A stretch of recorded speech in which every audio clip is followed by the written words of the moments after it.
আসসালামু আলাইকুম, সবাইকে আবারও স্বাগত জানাচ্ছি আরও একটা রেসিপি দেখার জন্য। আজকে আমি আপনাদেরকে তৈরি করে দেখাবো ইটালিয়ান ডিশ লাজানিয়া। লাজানিয়া আমরা অনেকে অনেকভাবেই তৈরি করি, যেমন মাটন, চিকেন, বিফ, ব্রেড, যে কোনোভাবেই তৈরি করা যায়। তো আমি আজকে তৈরি করব মাটন দিয়ে, তবে ব্রেড ব্যবহার করেছি, কারণ আমার শহরটা এত ছোট যে এখানে লাজানিয়া শিট খুঁজে কোথাও পাওয়া যায়নি।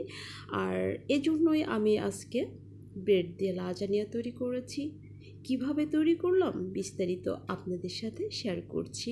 তো চলুন দেখা যাক আমি লাজানিয়াটা কিভাবে তৈরি করলাম। লাজানিয়া তৈরি করার জন্য প্রথমেই মিট সস তৈরি করে নিব। আর মিট সস তৈরি করার জন্য চুলায় দিয়ে দিয়েছি একটা কড়াই, দিয়ে দিলাম 3 টেবিল চামচ সয়াবিন তেল। এখন দিয়ে দিচ্ছি হাফ কাপ পেঁয়াজ কুচি। পেঁয়াজ কুচিগুলো একটু নেড়ে হালকা গোল্ডেন করে ভেজে নিব।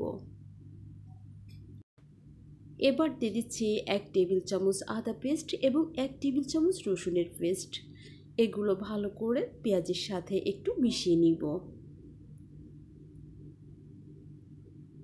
একটু ভালো করে নেড়ে চেড়ে মিশিয়ে দিচ্ছি। এবার দিয়ে দিচ্ছি পরিমাণ মতো লবণ। মশলাগুলো ভালো করে নেড়ে মিশিয়ে নিব। এবার দিয়ে দিচ্ছি মাংসের কিমা। আমি এখানে 600 গ্রাম মাটন কিমা নিয়েছি। আপনারা যদি লাজানিয়া বেশি করে তৈরি করতে চান, সেক্ষেত্রে কিমাটা একটু বেশি দিতে হবে। ভালো করে মশলার সাথে মিশিয়ে দিচ্ছি।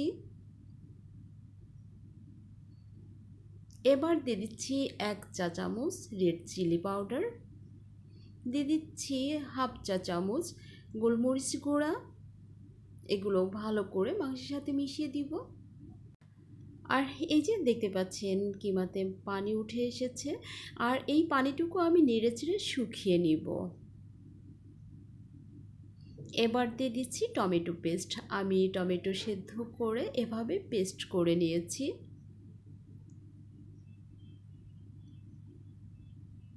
টমেটো পেস্ট ভালো করে কিমার সাথে মিশিয়ে দিচ্ছি। এবার দিয়ে দিচ্ছি টমেটো কেচাপ। টমেটো কেচাপ দিচ্ছি 3 টেবিল চামচ।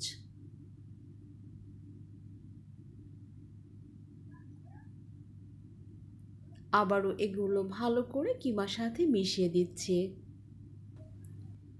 এবার দিয়ে দিচ্ছি 1 কাপ পানি। আরও একটু পানি দিয়ে দিব, কারণ বিফ কিমা সেদ্ধ হতে একটু পানি বেশি লাগে। তো আমি পানি দিয়ে ভালো করে মিশিয়ে নিলাম।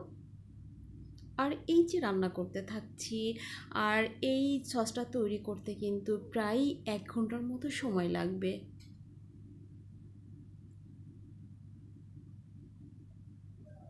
এই যে দেখুন, আমার সসটা কিন্তু প্রায়ই হয়ে এসেছে।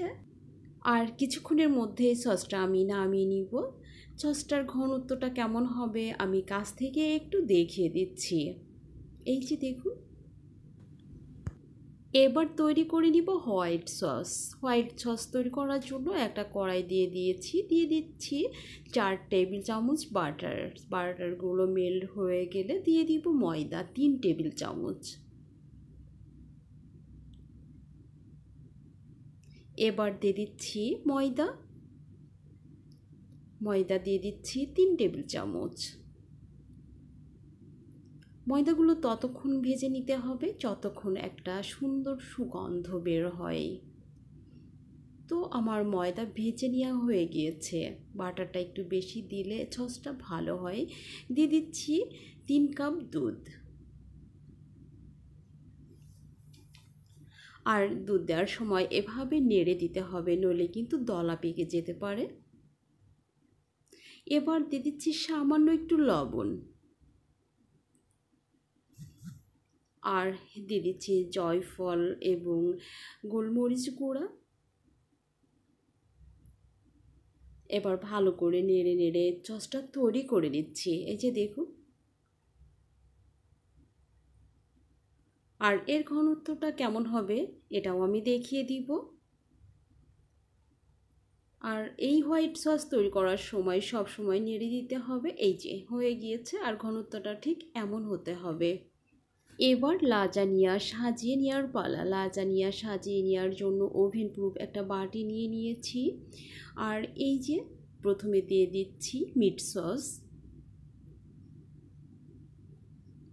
তো আমার মিট সসটা দেয়া হয়ে গিয়েছে। এবার দিয়ে দিচ্ছি সামান্য অরিগ্যানো। আপনারা চাইলে অরিগ্যানো মিট সস তৈরি করার সময় দিয়ে দিতে পারেন। দিয়ে দিচ্ছি সামান্য ধনিয়ার পাতা। আর এখানে ধনিয়ার পাতার পরিবর্তে আপনারা পাসলে কুচি দিয়ে দিতে পারেন। তো আমার পাসলে কুচি নেই, এজন্য আমি ধনিয়ার পাতা দিয়ে দিলাম। আর দিয়ে দিচ্ছি হোয়াইট সস। হোয়াইট সসের লেয়ারটা দেওয়া হয়ে গিয়েছে। এবার আমি ওপর থেকে দিয়ে দিব মজরেলা চিজ। তো দেখতে পাচ্ছেন আমি মজরেলা চিজ উপর থেকে ছড়িয়ে দিচ্ছি। এবার দিয়ে দিব ব্রেড। আমি ব্রেডের সাইডের অংশগুলো কেটে ফেলে দিয়েছি। ব্রেডের লেয়ারটা ভালো করে সাজিয়ে দিচ্ছি। ব্রেডের লেয়ারটা হয়ে গিয়েছে, দিয়ে দিচ্ছি মিট সসের লেয়ার। তো মিট সস দেওয়া হয়ে গিয়েছে, আবারও দিয়ে দিচ্ছি হোয়াইট সস। দেওয়া হয়ে গিয়েছে হোয়াইট সস। এবার উপর থেকে আরও একটু ধনিয়ার পাতা ছড়িয়ে দিলাম। এবার দিয়ে দিচ্ছি মজরেলা চিজ। আর এই পর্যায়ে আমি মজরেলা চিজটা একটু বেশি করে দিয়েছি। এবার আমি ফয়েল পেপার দিয়ে ঢেকে দিয়েছি। এই যে দেখুন। এখন আমি ওভেনে দিয়ে দিব।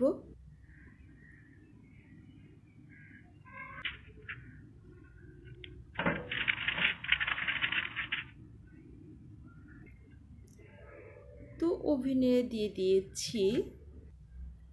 এখন 45 মিনিট বেক করে নিব। তো বন্ধুরা দেখে নিলেন যে আমি লাজানিয়াটা কিভাবে তৈরি করলাম। আর আমার লাজানিয়া রেসিপিটা যদি আপনাদের ভালো লেগে থাকে একটা লাইক দিবেন, সুন্দর একটা কমেন্ট করবেন। আর আমার এই রেসিপিটা দেখার জন্য আপনাদেরকে অসংখ্য ধন্যবাদ। আবারও দেখা হচ্ছে নেক্সট কোনো রেসিপিতে। সে পর্যন্ত আপনারা সবাই ভালো থাকবেন, সুস্থ থাকবেন। অনেক অনেক দোয়া রইল আপনাদের জন্য, আমার জন্য একটু দোয়া করবেন। আজকের মতো বিদায় নিচ্ছি আমি নিম্নি। আল্লাহ হাফিজ।